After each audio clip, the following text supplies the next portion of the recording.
अतिशय महत्त्वाचा विषय तो म्हणजे अजितदादांच्या ॲक्सिडेंटबद्दल वाट बघतोय आम्ही। अजितदादांना न्याय कधी मिळेल? लोक अजून दादांना विसरली नाहीत अध्यक्ष महोदय। काही दिवसांपूर्वी हे एक चित्र तुम्हाला व्हॉट्सअपवर आलं असेल, म्हणजे अजितदादा देवाला म्हणतायत जेव्हा इथं पूर परिस्थिती आली होती, मोठ्या प्रमाणात काही दिवसांपूर्वी पाऊस आला होता पुणे मुंबई सगळीकडे, की या चित्रामध्ये दाखवलंय शपथ घेतो मी फक्त खाली जातो, सगळ्याचं योग्य नियोजन करतो आणि परत तुझ्याकडे येतो।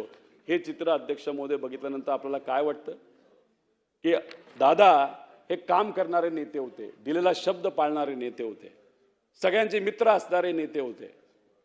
पण आज काय दादांबद्दल काय झालं? सीआयडी काय करते? सीबीआय कडे प्रकरण देण्यात यावं यासाठी त्यांच्याच मित्र पक्षाने सुरुवातीला पत्र दिलं। सत्तेत असताना लोक म्हणतात सत्तेत का जातो? विकासासाठी जातो। सत्तेत आहेत, सत्तेत असताना त्यांना स्मरणपत्र द्यावं लागलं त्यांच्याच मित्र पक्षाला, काय की सीबीआय कडे प्रकरण द्या। दोनदा पत्र देऊन सुद्धा जर सीबीआय कडे तिथं अध्यक्ष महोदय प्रकरण जात नसेल आणि एवढ्या मोठ्या नेत्याला न्याय मिळण्यामध्ये विलंब होत असेल, तर मग सामान्य लोकांनी काय म्हणायचं की नेत्याला न्याय मिळत नसेल तर आपल्याला कधी मिळणार? न सरकारवर विश्वास राहणार, न पोलीस प्रशासनावर विश्वास राहणार, न तिथं न्याय व्यवस्थेवर अध्यक्ष महोदय तिथं विश्वास राहणार। माझं तर मत आहे सीआयडी कडे पण देऊ नका, सीबीआय कडे पण देऊ नका, ज्युडिशियल एन्क्वायरी करा। कारण ह्याच्यात जर खऱ्या अर्थाने तपास आपल्याला करायचा असेल तर तिथं आपल्याला चांगला एखादा पूर्वी जज असणारा व्यक्ती ज्याला ज्युडिशियल एन्क्वायरीच्या अंतर्गत आपल्याला जर जबाबदारी देता आली तर नक्कीच त्याचा कुठं ना कुठे तिथं अध्यक्ष महोदय फायदा होईल। मी अनेक भाषणं ऐकली अजितदादा असताना, दादा माझे मित्र, दादा फार जिवलग, दादांबरोबर अनेक वर्ष मी काम केलंय। मी विरोधात असताना सुद्धा दादा जेव्हा सत्तेत मंत्री होते तेव्हा मला मदत केली। हे सगळी भाषणं ऐकून झाली अध्यक्ष महोदय। त्याच्याच बरोबर दादा असताना आमदार सुद्धा म्हणायचे दादांसारखा नेता नाही, दादांसाठी काय जीव पण द्यायला आम्ही तयार आहे। मग दादा गेल्यानंतर काय झालं? काय बदललं? फक्त माणूस नाही म्हणून तुम्हाला मदत करणारा माणूस जर आज या जगात नसेल तर त्याला न्याय देण्यासाठी थोडा तरी प्रयत्न कुणी ना कुणी तिथं अध्यक्ष महोदय केला पाहिजे अशी आमची अपेक्षा आहे। आपण लढतोय, आम्ही लढतोय, पण आपल्या मर्यादा आहेत, आपण सत्तेत नाहीत। सीआयडीला जेव्हा मी गेलो भेटण्यासाठी अतिशय चुकीच्या पद्धतीने आम्हाला रिस्पॉन्स दिला, जसं की तेच कोणतरी महान व्यक्ती झाले, ट्रम्प कोणीतरी लागून गेलं। मग आम्ही विषय म्हणजे आमच्याकडे जे सगळे पुरावे आलेत ते पुरावे आम्ही त्यांच्याकडे दिलेत। हां, काही पुरावे आम्ही आमच्याकडे ठेवलेत, कारण जे दिलेत त्याच्यावर जर ते काम करत नसतील आणि उद्या जर थातूर मातूर रिपोर्ट त्यांनी दिला तर रिपोर्ट योग्य आहे का नाही हे दाखवण्यासाठी आमच्याकडे पण काही पुरावे त्या ठिकाणी अध्यक्ष महोदय ठेवावे लागतील। आणि पण आम्ही सगळेजण आमच्या मित्रांकडनं, आमच्या चांगल्या पत्रकारांकडनं, काही माजी अधिकाऱ्यांकडनं इथून तिथून आम्ही कशी तरी माहिती काढतोय। मग सीआयडी त्या बाबतीत काय करतं अध्यक्ष महोदय?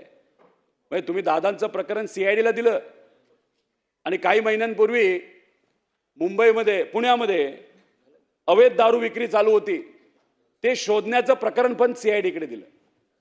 म्हणजे अजितदादांसारखा मोठा नेता जो आज आपल्यात नाही त्यांच्या बाबतीत काय झालं ही शोधण्याची जबाबदारी सीआयडीकडे। आणि अवैध दारू जे काही टोळ्या असतात, चटरबटर लोक, त्यांना पकडायचं प्रकरण सुद्धा सीआयडीकडे। म्हणजे उद्या पॉकेट मारलं कुणी तर ते कुणी मारलं हे शोधायचं असेल तर सीआयडीकडे द्या।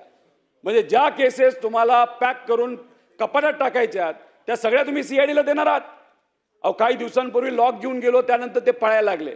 आता दरवेळेस काय लॉकच घेऊन जायचं का आणि खरंच कुलूप लावून टाकायचं का अध्यक्ष महोदय? न्याय कधी मिळणार दादांना अध्यक्ष महोदय?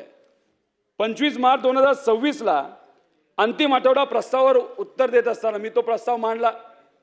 उत्तर देत असताना मुख्यमंत्री साहेबांनी उत्तर दिलं, चांगलं उत्तर दिलं, मी त्यांचे आभार सुद्धा व्यक्त केले।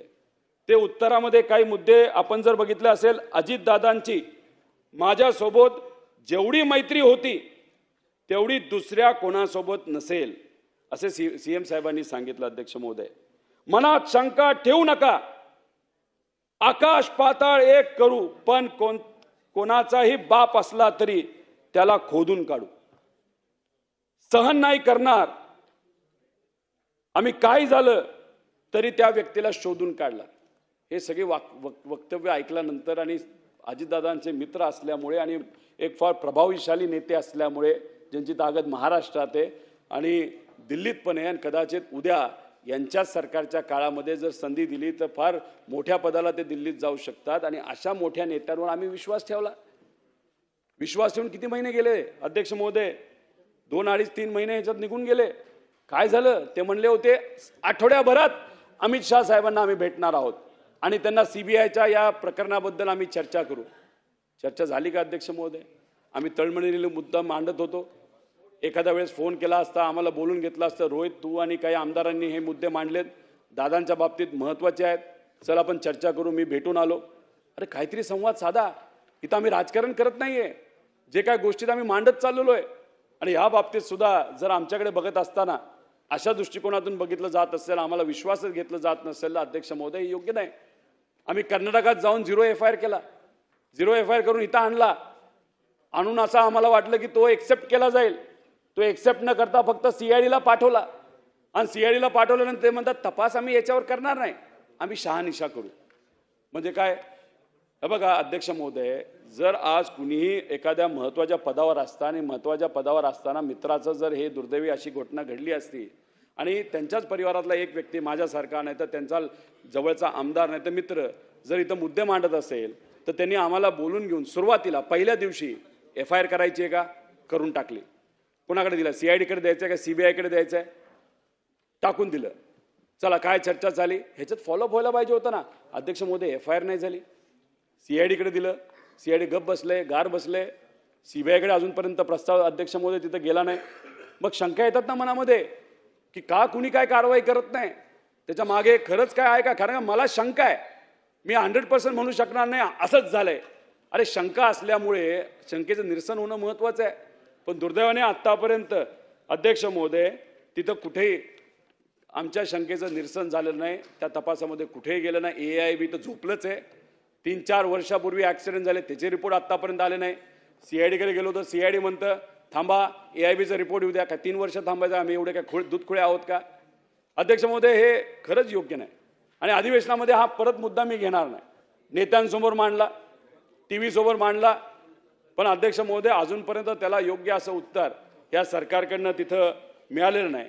त्यामुळे कुठं ना कुठंतरी नात्यांवरचा विश्वास काही प्रमाणात माझा उडत चाललेला आहे. मैत्रीवर, राजकारणात ती मैत्री खरंच असते का असं तिथं दुर्दैवाने मला आता प्रश्न पडत चाललेला आहे. का राजकारणामध्ये फक्त देवाणघेवाण असते? आपल्याला सत्य द्यायचं असेल तर मित्राची जरूरत, एखाद्याला निवडून द्यायचं असेल, एखाद्या आमदाराला सेट करायचं असेल तर आपल्या मित्राची मदत. पण मित्र गेल्यानंतर त्याची मदत कोण करणार? जवळचा व्यक्ती गेला तर त्याला कोण करणार? ज्या व्यक्तीमुळे अनेक आमदार निवडून आले ते सुद्धा त्यातले ठराविकच आज तिथे बोलत आहेत, बाकीचे का बोलत नाही? असे इतके प्रश्न मला तिथं मनाला पडत आहेत अध्यक्ष महोदय, ज्याची उत्तरं मला अजूनपर्यंत मिळालेली नाही. फक्त एकच गोष्ट इथं सांगतो की इथं तर न्याय मिळतच नाही. त्यांच्यावर प्रेम करणारे असंख्य कार्यकर्ते आहेत, असंख्य या महाराष्ट्राचे नागरिक आहेत. आणि आज ते जर असते तर ह्या ज्या काही अडचणी आल्या, कर्जमाफी जी आली त्याच्यात अटी टाकण्यात आल्या, दादा जर असते तर त्यात अटी नसत्या असा विश्वास अध्यक्ष महोदय तिथं मला आहे. त्यामुळे योग्य वेळ आल्यानंतर मी नक्कीच याच्यावर बोलेल आणि योग्य वेळ आल्यानंतर आमच्याकडे जे पुरावे आहेत ते मी तिथं काढेल. पण दादांसाठी आम्ही सर्वजण आमचा लढा सत्तेत नसताना सुद्धा प्रामाणिकपणे अध्यक्ष महोदय त्या ठिकाणी मी करत राहील, एवढंच या ठिकाणी आपल्याला सांगतो. आणि जाता जाता फक्त मी जे मुद्दे मांडले त्यात कृषी कर्जमाफीचा त्या बाबतीत सकारात्मक सरकारने विचार करावा. पीक विम्याचा मुद्दा सुद्धा अध्यक्ष महोदय महत्त्वाचा आहे. लाईटचा मुद्दा तुम्हाला माहितीच आहे, 70% जिथं पाऊस झाला नाही तिथं लाईट कापली जाते, तोही मुद्दा महत्त्वाचा आहे. खताच्या किमती तिथं वाढत चालल्या, तोही मुद्दा अध्यक्ष महोदय तिथं महत्त्वाचा आहे. त्यामुळे कुठं ना कुठंतरी म्हणजे आम्हाला कांद्यासाठी लढावं लागलं, रस्त्यावर यावं लागलं. 3 आंदोलन केल्यानंतर कांद्याचे अध्यक्ष महोदय तिथं भाव वाढले आणि त्यानंतर अर्ध कॅबिनेट दिल्लीला गेलं. अध्यक्ष महोदय आमचं एवढंच म्हणणे, अडचण आहे तर चर्चा करा, विषय मार्गी लावा. पण तसं अध्यक्ष महोदय तिथं कुठेही होत नाही. आणि जाता जाता एक मुद्दा महाराष्ट्र ग्रामीण बँकेचा अध्यक्ष महोदय मी इथं मांडतो. त्यांनी 2024ला 25ला एक परिपत्रक काढलं होतं आणि त्या परिपत्रक त्यांनी असं सांगितलंय की रिझर्व्ह बँकेने एक GR काढलाय आणि त्या GRच्या अंतर्गत हे काय म्हणतात, या व्यतिरिक्त एक गोष्ट आम्ही आपल्यास लक्षात आणून देऊ इच्छितो की नुकत्याच रिझर्व्ह बँकेने घेतलेल्या निर्णयानुसार भविष्यात कर्जमाफी झाल्यास नियमित परतफेड करणाऱ्या खातेदारास कर्जमाफी घ्यावीच लागेल म्हणून सांगितले आहे.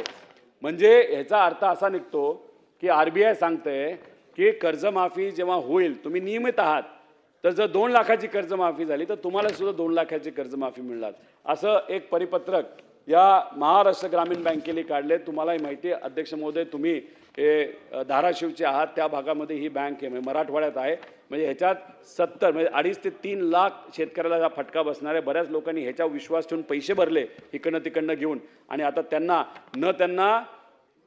2 लाखाची कर्जमाफी मिळणार, न 19 तिथं 50,000ची कर्जमाफी मिळणार, न रेग्युलर असण्याची कर्जमाफी मिळणार. आणि याच्यात काही SBI सारख्या बँका आहेत, त्यांनी सेव्हिंग अकाउंट त्यांचं बंद पाडलं, आणि मग बंद पाडल्यामुळे त्यात आवकच त्यांची अडकून बसली. आणि त्यांना सांगितलं आधी क्रॉप लोनचे पैसे तुम्ही भरा, मग इतर लोकांकडनं पैसे कसे तरी शेतकऱ्यांनी गोळा केले, ते तिथं भरले, मग सेव्हिंग बँक अकाउंट उघडलं.